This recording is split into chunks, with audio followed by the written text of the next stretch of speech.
Assalamu alaikum. Menin suroom 20 жылдыктар тууралуу. Классташтар аял эркектери чогулуп, жолугушуу жана акча чогултуп, ата-энелер, мугалимдер кафеге чакырып сыйлоо, улак өткөрүү, футбол уюштуруу жана эң негизги чогулган акчага классташтардан же айылдагы кыйналган адамдарга же мечитке хужра салуу жана башка сооп амал кылабыз деп жумшоо туурабы, исраф бидат эмеспи дейт. Биринчиден 20 жылдык, 10 жылдык, 30 жылдык, 60 жылдык деген нерсе жок бизде.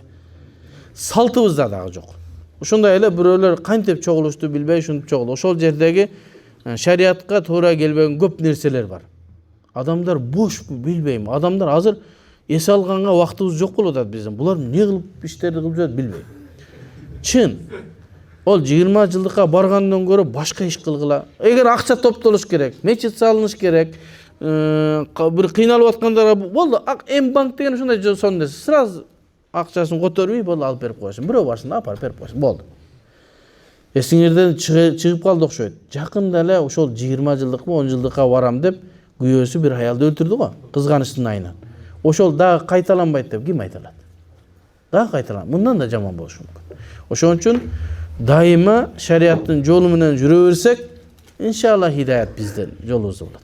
Ошон үчүн мына окшогон нерселерге аралашпайлы. Эгер жардам кылабыз десеңер, чоптогула дагы биз 20 жылдыктарыбыз бисмилла мектепке берип, мектепте оңдотуп коюп, бир амири басында шайлап койсун. Анан жок десе өзү билет. Мен аларга жана чоң атадай болуп үстөмдүк кылып айта албайм. Мен муфти дагы эмесмин. Болгону өзүмдүн пикиримди айтып атам. Кааласа кылышым, кааласа. Экинчи суроо.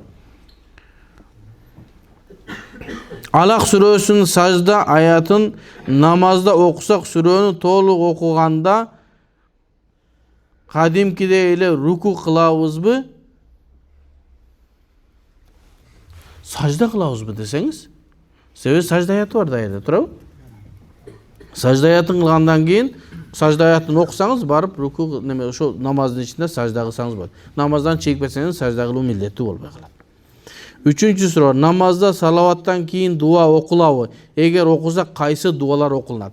Ооба, биринчи ат-тахият окулат намаздан кийин, эң акыркы ташаххудта. Ат-тахият окулат, анан салават окулат, анан Куранда келген же хадисте келген дуалар кылынат. Ошонун эң жакшысы Роббана атина фид дуния хасана ва фил ахирати хасана ва кина азабан-нар. Жана башка дуаларда кылса болот, бирок хадисте, Куранда келген. Өзүңүздүн сөзүңүз менен болгон, я Аллахым мага байлык бер, бийлик бер деген мааниде эмес, балки пайгамбарыбыздын жана Куранда келген дуаларды гана болот. Туугандар арасында шерине өткөрүү, тууганчылык мамилени бекемдөө максатында бир жылда 1-2 жолу чогулуу жакшы элеби? Жакшы. Туугандар тез-тез чогулуп туруш керек. Ага бир неме кылыш керек да. Киши тамак уюштурбасаң, туугандар да келбей коюшу мүмкүн да. Анан койпойсой, бүгүн сенин очурутуң, анан кичине тыйын-пыйын кылып, мынтип бир нерсе кылып, иши кылса, жанагы туугандардын ортосундагы байланышты бекемдеш үчүн ойлонуп табылган нерсе болсо дурус. Анан ушакташ керек болуп, бири-бири менен чачташ уруша турган болсо да кереги жок. Жөн бир жеке-жеке кээде туугандар бар да, бардыгы бир жерде чогулса урушуп кетишет. Жеке-жеке буга болуп калса жакшы болот, фитне да болбойт. Ошондой боло тургандан болсо, анда кой. Бирок туугандар чогулушуп, бири-бириң менен сүйлөшүп, мамилелешип, акыбалын сурашып, неберелер келип чоңоюп, чоң ата, чоң энелерин ортодо сүйлөп, жакшы. Бирок ысрафтын чегине чыкпастан, инвестиция тууралуу дейт. Мен жеке ишмермин дейт. Аны чоңойтуу үчүн жакын досум көп суммада акча берген жатат дейт. Ошондо мен досум менен кандай иштесем болот? Туура жолун айтып бересизби? Аллах разы болсун. Аллах өмүрүңүзгө, иман ишиңизге берек берсин. Аллахым разы болсун сизден. Эми досуңуз чоң суммада акча берген аткан болсо, шариатка туура келген мудараба деген жакшы соода бар. Ал деген нерсе иш бир тараптан, акча бир тараптан болот. Досуңуз акчаны берсин, сиз ишти кылыңыз. Анан экөөң ортоңордо келишим кылгыла. Келишим кагаз түрүндө нотариустан өткөн болсун. Бага тууган досуң деп мен канча досторду көрдүм, фатвада отуруп, ой укмуш достор ошо жерде келип душман болуп сөгүшүп, экөө ырылдашып, акчасын бөлө албай келгендер көрдүм. Экөөбүз кудайлашкан дос болчук, бирок ушу акчанын себебинен ушундай болду. Дос жолунда. Бизнес. Шайтан деген ушу акча маселесинде өтө аз кырбайт. Ошон үчүн бардык нерсени документальный кылып, нотариустан өткөрүп кыласыңар. Мен $100,000 сага бердим. Sen iş kılasın, ben akçanı verdim. Mudaraba'nın meselesini alımlarga, ustazlarga gelseniz düşündürmeydi. Mudaranın şartları bunday. Anan düşkön paydany ökön gelişimdin negizine bölüp alasыңар. 50'ge 50, 40'ga 60, 70'ge 30, 80'ge 20. Al ökön ortoңda. Kanday boluşu mumkin? Biro ötö biznesmen de çoğun. Senin akçaң var. Biro akçaң uyda turgan menen hiç kanday işlete albaysın. Biro bir adam var, iştin jolun bilet. Al men sага акчаны берейин иштетели, акчаны бөлөлү десе, ал айтышы мүмкүн. Мен 60-га 40-га гана, мага 60% бересиң, 40-ын сен аласың. Иштеген мен десе, сиз карап көрөсүз. Макул болсоңуз, ошентип анан экөөң ортодо ошол ишти кылсаңар болот. Бирок расыл мал жана салынган акча ошодон турат. Түшкөн акчаны бөлөсүңөр. Анан бул бизнес деген нерсе ушундай да, анын арасында банкрот болот, башка маселелер болот да. Ошону карап чыгылат. Эгерде амрун самавийюн, Аллах Таала тарабынан андан сакталуу мүмкүн болбогон кырсык балалар болсо өкө тең күйөт. Кой алды, сонун болду, бирөө жайлоого кетти, жолдо сел кетти да койду алып кетти. Өкө тең күйөт.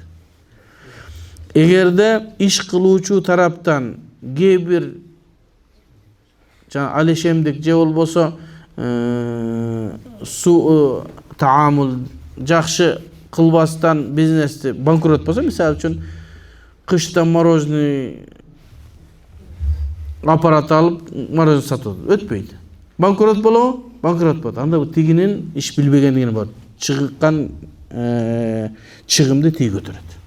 Же болбосо кышта жайкы кийимди жайында кышкы кийимди алып келип алат. Ошондой болсо, ошон үчүн ошо договордо бардыгы жазылат, анын мудараба соодасында көргөзүлгөн. Келсеңиздер биз сону түшүндүрүп беребиз иншалла. Assalamu alaikum wa rahmatullahi wa barakatuh. Ustaz, kelinçeğiniz ustaza da ayallarga kelip sabak ötüp soru cevap kılsa bolovu Allah ilimizlerge ziyada kılsın dedi. Bulut deyim, al kişi hazır жаңы törөгön balası 6 ay 7 aylık mындай çoğun жерге gelip balasını ilatıp sabak bere albaşı mümkün. Biraz kişine sabır kılıp tutsak, bala kızımız kişine çoğuysa mümkün. Bırak sabakın kılıp atat, azı Instagram başka jaktarda sabak kılıp atat. Bir pikir kılaylı damla menen inşallah. Kişine vakit bolsa kılavuz inşallah. Assalamu alaikum ustaz. Kızlar menen üylönүү maksatında süйлөшсөк bolobу? Bolot. Üylönүү maksatında süйлөшсө bolot. 1 ay, 2 ay, 3 ay emes. 2 жолу, 4 жолу, 5 жолу süйлөшсün boldu. Kanti birincisinde gün görösün, al günü görgöndө kандай ekeni bilbeysiň da, birinci özüň görüp mындай sürdöp ketip kalarsın. Ertesi emne tamak jeysiň, neni jakşı görösüň, giyimiň kандай, emne bilimiň bar. 1, 2, 3, 4 jolu joluguşu mümkün. Sebebi biliş gerek kiçine. Oşonu men ayttım. Esiňerde bolsa oşu kızlar menen baldardын jolugusu ökönün jürögüne top kelgenге çeyin. Bирок 1 ay 2 ay emes. Tigi bilsin, uşul maga ayal bolot dep, tigi maga güye bolot degende ya. Mintip karap boldu, kançançılıkısı mınçanan, giyin 6 aydan giyin kançançılık eken, başkaça çılık eken bilip kalınan uruş janjal çıkmasdan. Geçe taң kalıştı, 2 jaş geldi, 4 balası var eken. Anan men kattap atam. Atыңız kim palanca, kançançı kız o, 82. çıkım dese. 81. çıkım dese, ayal ette dese, 82 min demedin bile diyor. Ana men gülküp gelip, "Ökön kançadan beri jaşaysың asa 10 jıl boldu" deydi.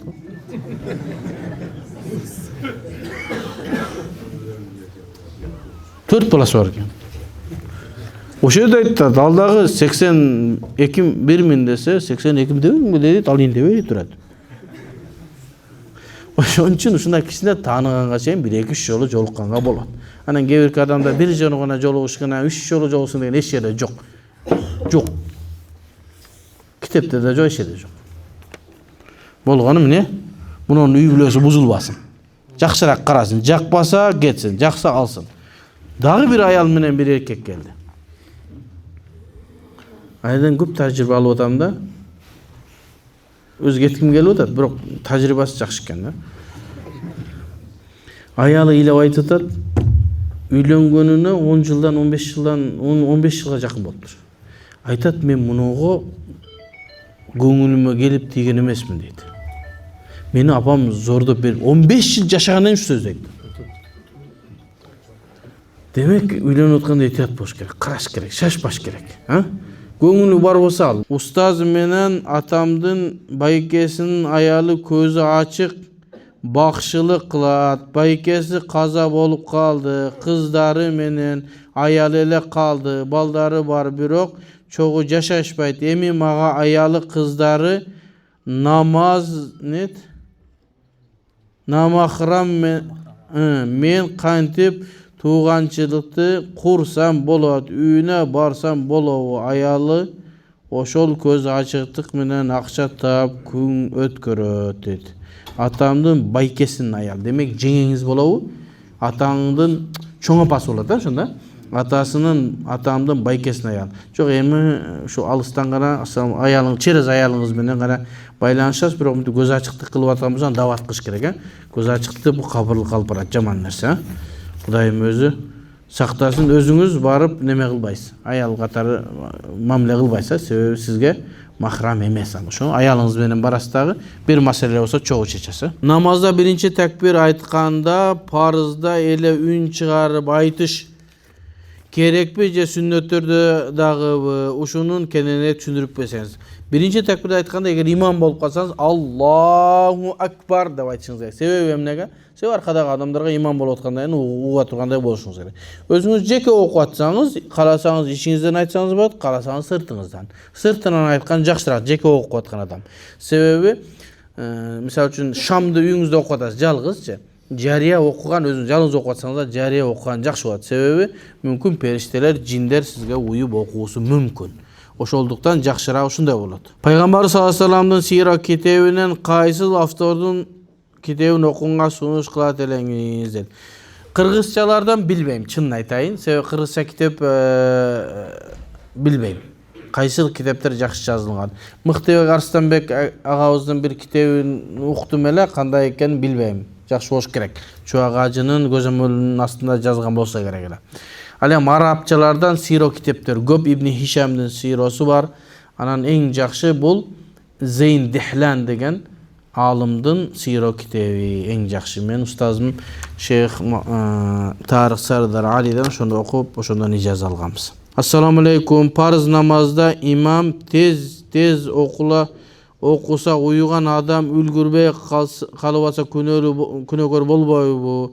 Субхана Раббиял Азимди да айтууга үлгүрбөй калса дейт. Негизинен жок. Өтө имам намазды өтө узун окубаш керек, өтө кыска да окубаш керек. Пайгамбарыбыз саллаллаху алейхи вассаламдын заманында Муаз ибн Джабал радиаллаху анху бир жерде имам экен.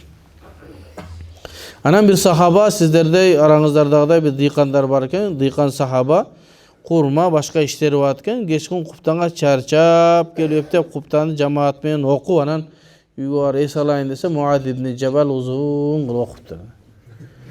Чарчаган сахаба шарт салам берип чекке намазды окутуп кетип калды. Анан Муаз ибн Джабал намазы бүткөндөн кийин жанындагылар айтыптыр, бирөө окуп кетип калды десе, ал мунафык дептир. Анан эми хадистин риваяттарында ар кандай болуп кетет. Себеби илгери пайгамбарыбыздын хадисинде бар да, куптан менен багымдат мунафыктарга оор болот дегенчи. Анан тиги сахабага жеткенде ал сахаба пайгамбар саллаллаху алейхи вассаламга арызданып барган. Арызданып барганда Муаз ибн Джабалды чакырып, "Афаттанун анта я Муаз" деген. "Эй Муаз, сен фитначысыңбы?" деген.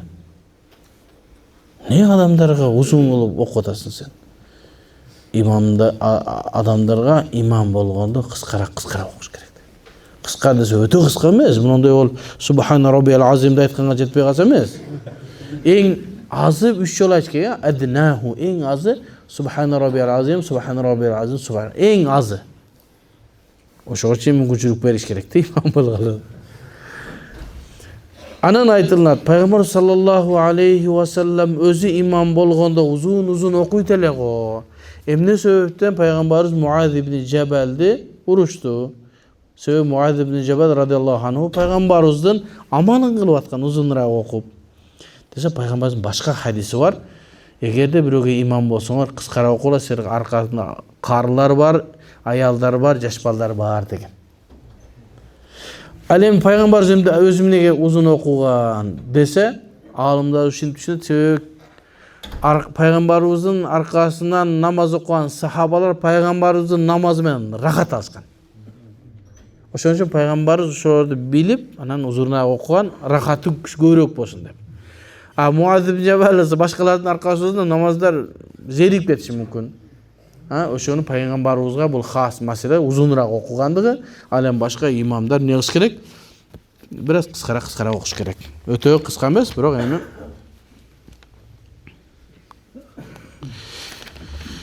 өтүккө берсага мас өтөбү дейт. Эгер кайыштан боло турган болсо, аны биринчи бутту жууп туруп анан кийген болсо, анан өтүк буттун ичинен шалпылдап жүргөндөй эмес, бекем турган болсо, өтүккө мастарса болот. Өтүк менен намаз окуса да болот. Бирок эки жагын карап, нажас тийбегендей болуп, тазалап туруп анан кийин намаз окуш керек. Пайгамбар саллаллаху алейхи ва саллям мезгилинде бардыгы бут кийим менен намаз окушкан. Жадыңызда пайгамбарыбыз айткан: "Силер ахли китапка каршы болуп, бут кийим менен намаз окугула" деген. Азыр биздин заманыбызда кандай болуп калды? Тескери болуп калды.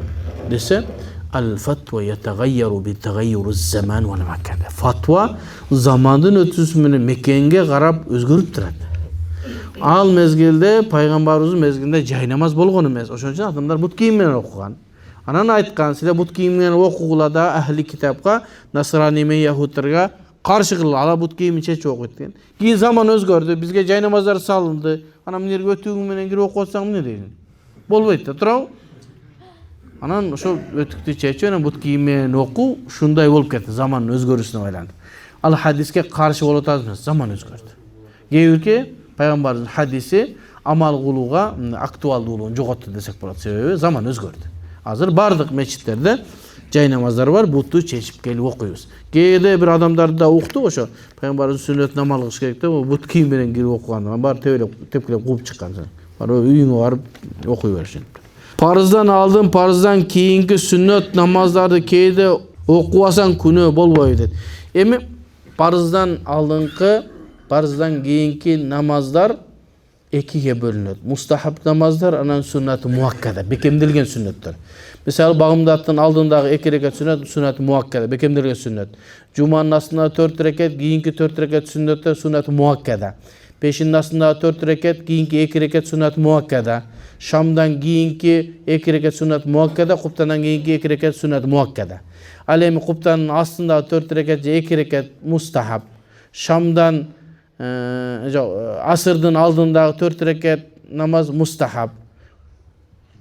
Бул милдеттүү эмес. Сүннату муаккада важипке жакыныраак.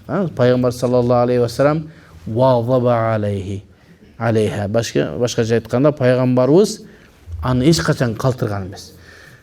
Кээбирки алымдар айтат, ушул сүннөттөрдү окубаган адамдарга пайгамбардын шафааты насип этпейт дейт. Бирок шашылыш болуп калсаң, ооруп атсаң, бир жака кетип атсаң, анда калса болот. Себеби бул парыз эмес, сүннөт бул. Милдеттүү эмес. Биз муну качан айтып атабыз? Мүмкүнчүлүгү болуп туруп, атайлап текеберлеп окуба койсо пайгамбардын шафаатына насип этпейт. Шашылыш болуп атса, ооруп атса, чарчап калып атса, анча-мынча калса зыяны жок. Бирок калтырбаш керек.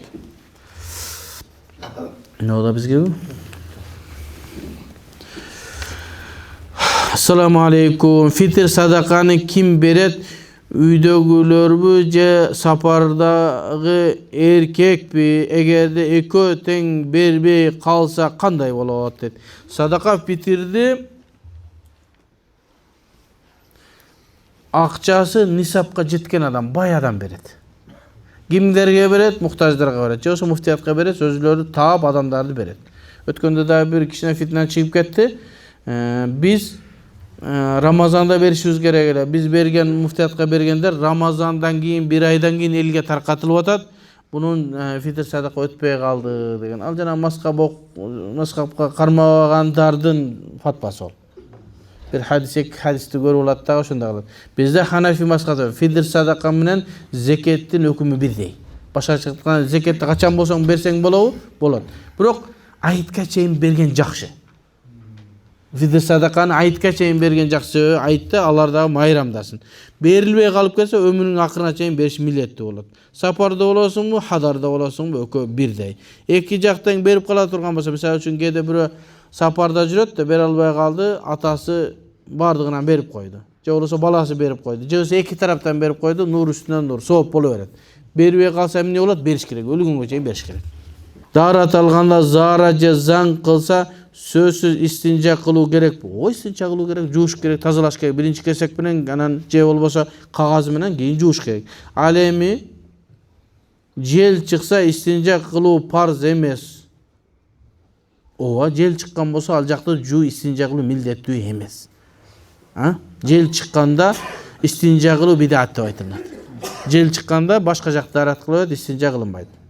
Эгер бир жери канап кетсе же мурду канап кетсе дарат алганда истинжа кылуу керекпи же кылбай деле койсо болот? Жок, истинжа мурдуң канап атса тияң эмне жуйсуң? Тияңан бир нерсе чыкса жуйсуң, чыкпаса мурдуңду жуйсуң. Мурдуңду канды кетиресиң дагы, андан кийин кайра дарат аласың. Качан истинжа кылат? Качан заң чыкса же зара кылынса. Ошакты жуулат. Кээде зара кылганда мына эркектерде ушул оору көп болду, шалпылдатып жууй берип, анан тез ооруп калат. Ошого эгер кыш башка нерсе болсо, жанагы бумага менен кургактаса дагы болот. Анан арт жакты жууш керек болот. Себеби илгери таш менен кесек менен кургактап койгон десе, илгеркилер баара дейт, жана төөнүн кыгындай болуп, мына катуу болуп, тамакты аз жешкен дагы мындай корголдой болуп заң кылышкан. Ошон үчүн алар кесек менен азыркы биздики иче берип суюк тамак жей берип аз жууш керек болот,